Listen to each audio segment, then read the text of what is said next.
Today, let's look at another problem about convex lens imaging, but this time the image given isn't a U and V graph. Instead, they've taken the reciprocals. It's a graph of one U and one V, so we need to be careful here.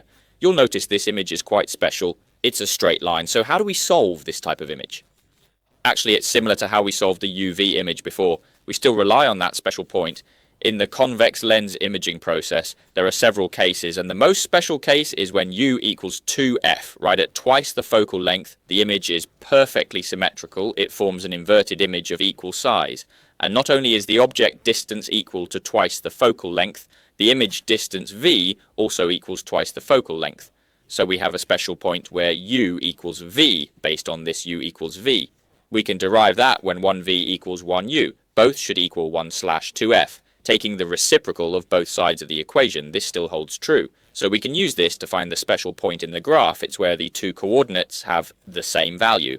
That's this point. See how the reciprocals of image distance and object distance are both 1/2f, which means the reciprocal of twice the focal length should also be 1/2f. Using this formula, we can solve for the focal length. It should be 1b, so option A is incorrect. Now let's look at option B.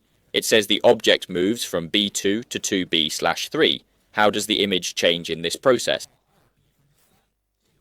Let's compare these values with the focal length. You see B2 is actually twice the focal length and 2b/3 is actually 2/3 x 1b, which is 2/3 times the focal length. So this focal length should be between 1 and 2 times the focal length. It forms an enlarged real image, and at twice the focal length we get an inverted image of equal size. So going from equal size to enlarged, the gradual increase makes sense. B is correct. Let's look at C. And DC says when U equals B1, this B1 is just the focal length. So when U equals the focal length, no image should form. So C is incorrect. Similarly for D, B2 is twice the focal length. U equals twice the focal length. That gives an inverted image of equal size. So this isn't an enlargement. It should be equal size.